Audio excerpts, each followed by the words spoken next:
Kausapin natin ang sige. Direktor ng National Bureau of Investigation na si Attorney Melvin Matibag. Magandang umaga po sa inyo, sir. Magandang umaga, Alvin at Doris. Good Opo. morning, Salamat sir. po sa inyong pag-imbita. Good Opo. morning po. Nakita ko kasi sa social media na nag-iingay doon si Attorney Topacio sa NBI, pati na si Attorney Baligod. Ano po? I was wondering, anong naging ending nun, Attorney Melvin? Natuloy ba ang pagkuha ng affidavit? Nagulat po ba kayo, Alvin, na nag-iingay sila o kami naman na kayo na maingay po sila? Ikaw naman, oo. Hindi, seryoso. Anong naging ending nun? Natuloy ba o hindi natuloy? Well, kung pansinin niyo po yung statement nilang dalawa after nung patawag namin sila, magkaiba eh. Yung isa po sinasabi, pumayag kami na isa-isa silang imbestigahan kahit na hindi dapat. Yung isa naman na suspicious yung pag isa-isa mo silang inimbita. Doon pa lang po may inconsistencies na.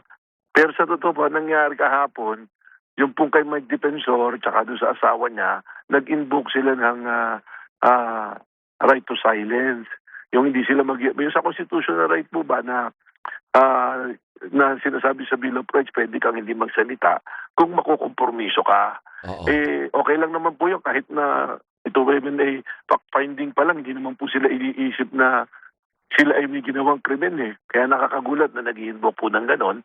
So, pinatawag nila para sana makapag-dialogo, magsalita sa amin. Dumating naman po ron at nagpa-interview. So, hindi po na-interview ng NBI, na-interview ng media si Mike Defensor at si Atty. Topacio. Ano po? So, ibig Doon sabihin, naman po kasi, ibig sabihin, Apo, Attorney, yung kay sige po, Apo, tuloy sige nyo. Kay Baligod, yun naman po kay Atty. Balikod, nung ginigiit na hindi pwedeng imbestigahan na isa-isa yung 18, tapos nung nangyari, hindi raw sila handa dahil ang handa lang sila ay ipaalam yung kanilang personal circumstances na sila ay mga Marines, dito nakatira, may asawa, yung edad, ganun lang po.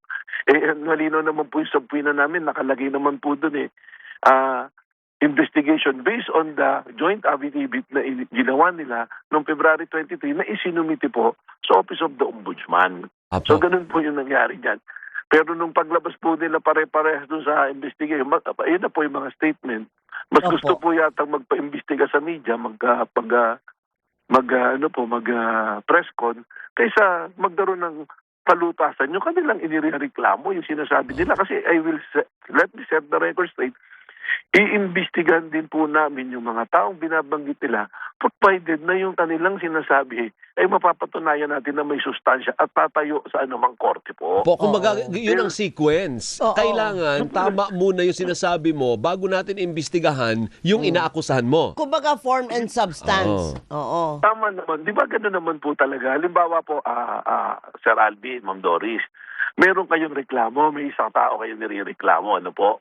Nagpunta kayo sa investigador, sa pulisya. Sinabi nyo, itong taong to may ginawang mali sa akin, sa amin. May ganito, ganyan. Kaagad nyo po bang tatawagin yung tao o aalamin nyo muna ang sustansya at mga ebidensyang ilalatag nila bago mo tawagin yung taong sinasabi po? Hindi po ba? Ganun po yung sistema natin, imbestigahan natin, baka totoo, tama. Kasi po, pag tinawag natin yung tao na yun, dun mo siya ibabangga.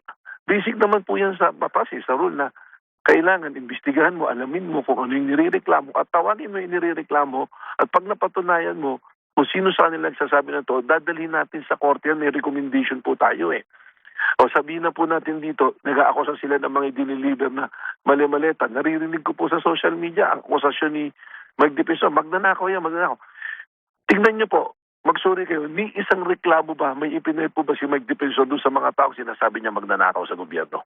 Oh. So, Wala. ang ibig ba sabihin nito, Attorney Melvin, is wala kayong na fact-finding kahapon kasi wala, nagkagulo na, nagsagutan na eh. Hindi na natuloy yung fact-finding. Oo. Wala po, hindi pa. Pero nangako naman po, fairness kay Atty. Balikod, nangako na sila ibabalik.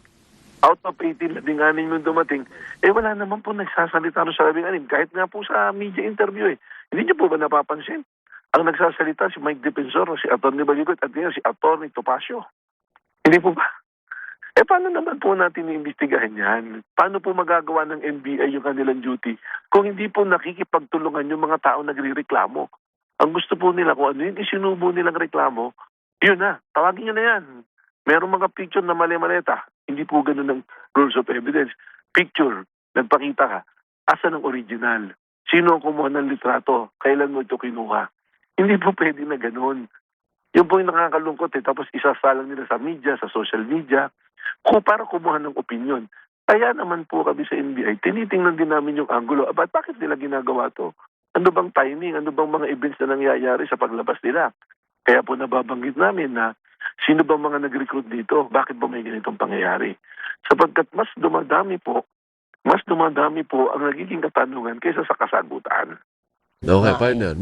Parang habang nagtatanong, nanganganak ng marami pang katanungan. At saka tanong Tama mo, po. ano ang motibo? What Yun is na what nga. is the motive behind? Bakit bigla? Bakit may ganyan? Oo. Yun na nga po yung gusto namin tingnan. Kasi tingnan nyo po, nire-relate natin si Mike Defensor, kaya natin pinatawag. Siya rin ang naglabas kay Gutesa. Pagkatapos po magsalita doon sa investigasyon doon sa Senado, nawala si Gutesa. Oh, ngayon po, ito ngayon, ayaw nilang payagang imbestigahan isa-isa, tanungin. Alam po ninyo, nasa rules of court naman yan, tsaka sa Constitution na yung mga testigo na lumalabas, pwedeng tanungin isa-isa kung marami sila. Bakit po? Unang-una, to prevent influence or collusion. Baka mo po mamaya, magkakaroon lang ng collusion. Tapos tingnan ang consistency po ng kanilang sinasabi. Pangatlo is protect the witness integrity. Na kung baka mamaya, 18 sila, yung isa pala ron, iba yung istorya niya, hindi pala yung recollection niya, hindi pwede silang pagyuhalin. Tapos, yung maobserbahan natin isa-isa, yung kung ano yung kaliwanagan ng sinasabi po nila. Yan Opo. po dapat nasa rules naman po yan, nasa rules of evidence po yan. Kaya ako nagtataka yun sa pronouncement ni Atty. Topacio, napakagaling na abogado. Ang salita niya duda-duda, suspicious. Binibigyan nyo na po kagad ng kulay yung mandatong ginagawa ng isang ahensya. Attorney, Yun po yung masasabi. Attorney, bakit daw po ganun na kayo magfa-fact-finding? Oh. Yung ombudsman may fact-finding din. Bakit dala-dalawa na yung Sabay. magfa-fact-finding? Oo. Well, baka nakalimutan po nila. Article 13 ng Constitution, yung ombudsman po, anong sinasabi po doon? The ombudsman can deputize any agency to aid them in their investigation. Pwede po ang NBI, pwede po ang PNP, pwede po ang DOJ, pwede po ang COA. So wala pong mali doon. Kaya nga po, ang ombudsman, kung ang aspeto ng corruption, pwede po sa kanila, pero dinala yan sa NBI. Kaya po kami, we have given the white latitude to look into other angle po, yung ibang Okay. angulo na lumalabas. So pwedeng sabay-sabay, pwedeng simultaneous, at hindi po magsasapawan Complementing po yan yan. Ano po? Hindi po dahil complementing po yan. Nasa Okay. batas po. Nandun din po yun sa Republic Act creating the Office of the Ombudsman. Na Oo. pwede po sila mag-delegate ng kanilang powers to aid them in the investigation. Opo. So walang redundancy, kumbaga. Yun, Okay lang yun oo. na mayroong Opo. ombudsman, mayroon ding NBI. Wala pong tendency. Kaya po ako sana po, sabihin natin kung ano yung tamang proseso sa tao. Huwag po natin gawing mangmang yung mga tao. Okay. Para po pag nagbigay sila ng opinion, nakita nila lahat kung ano talaga yung dapat nabasehan po ng pagkilos. Okay. Attorney, is it possible na ito ay parte ng destabilization attempt sa administrasyon? Yung anggulong ganyan, iniimbestigahan rin po ba ng NBI? Yun nga po yung tinitingnan namin isang anggulo kasi yung timing na may hearing sa ICC, yung pong ganyan, may impeachment trial, magkakakonekta po at yung personalities na involved. Kaya may mga iba po kami personalities pang pinapatawag. Yan pong anggulong yun, hindi naman pwedeng imbestigahan ng ombudsman, kaya po ibinigay sa NBI. Kaya po ibinigay sa NBI yan. O, yung sinasabing general na nag-recruit sa mga ito, ba't hindi yan pinapangalanan? At yan ba iniimbestigahan din? May ipapatawag din po namin yan. Kailangan Ipapatawag po, meron din. lang po kaming isang iniintay na personality na aming pinatawag. Kasi po, bago naman po kami pagpatawag, sinisigurado namin na meron talagang kinalaman sa aming investigasyon yung taong ipinapatawag namin. Opo. Gaya po ng asawa ni Congressman Mike Defensor. Bakit po pinatawag pa? Harassment daw. Siya po naglagay sa sarili niya para may patawag. Bakit po? Nung binalidate namin yung sasakyang ginamit nung 18 allegedly Marines, nakarehistro po sa pangalan ng asawa niya yung sasakyan. So, Okay. nabigyan kami ng kalinawan kung bakit may mga tao na naglalabasan po na gano'n. Kagaya po nabanggit po nung isang iniimbestigahan namin, yung presence at saka nandoon naman po as witness ng affidavit si Pastor Efren Tendero. Pinapatawag din po namin. O so ito po, General, kaya hindi ko pa pinapangalanan at pinapatawag, meron pa po kaming personalities at mga leads na tinitingnan kung kinakailangan po siyang tawagin. Attorney, yung general, retired itong general na ito, di ba? Retired general. Tukoy na ito. General po, may class yun. 1975 po ng PMA po. Wait. Hindi, anong sangay siya ng AFP ba yan? O, Army po. Ha? Philippine Army. Navy? Philippine Army po. Philippine Army. Ah. Oo, pero retired na. Retired na po. Okay. Anong Retired papel na po. niya sa in the scheme of things? Anong role niya? Anong papel Ang niya? malinaw pa lang po na role niya at lumutang ay siya ang nag-recruit dun sa 103 para maging security personnel sa grupo po ni Saldico. Kaya kung sinasabing grupo ni Saldico, hindi po yung 103 nag-security lahat kay Saldico. Kagaya po no sa 18 pa lang, doon pa lang po sa 18, kasama Alvin, ano po. Yung 8 doon, confirm, nung testigo na dumating nung Friday, na yung 8, naka-assign sa kanya. Oh. Hindi kay Saldico naka-assign. Okay. So may papel po ito. Ibig sabihin yung dating general, tao ni Zaldico. Tao ni Saldico po. Ayun. Direktamente. Oo, so ipapatawag din yan.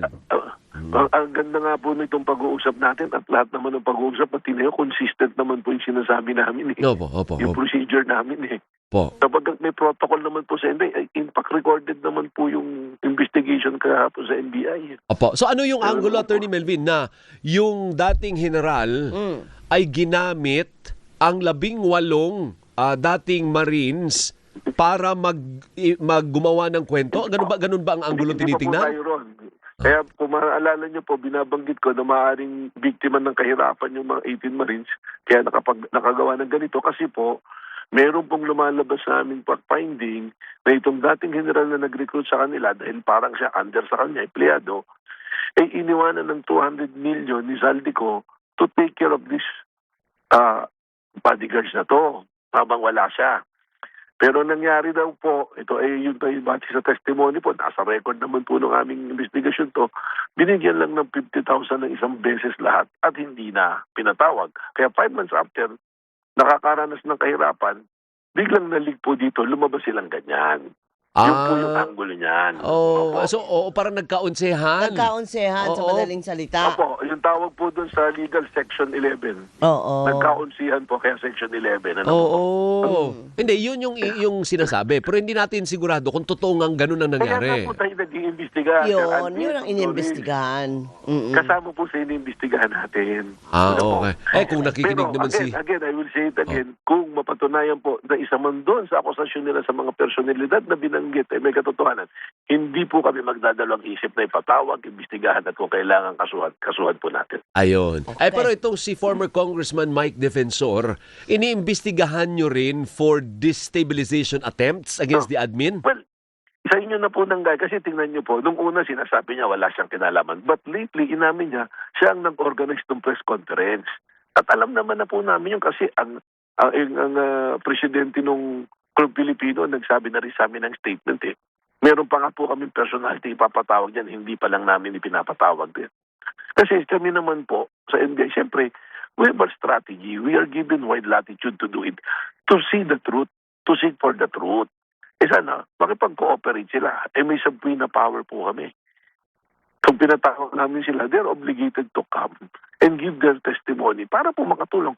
Kung gusto po talaga nila ng kaliwanagan, gusto nilang habulin yung mga taong sinasabing may galing ginawa, mag-cooperate po sila.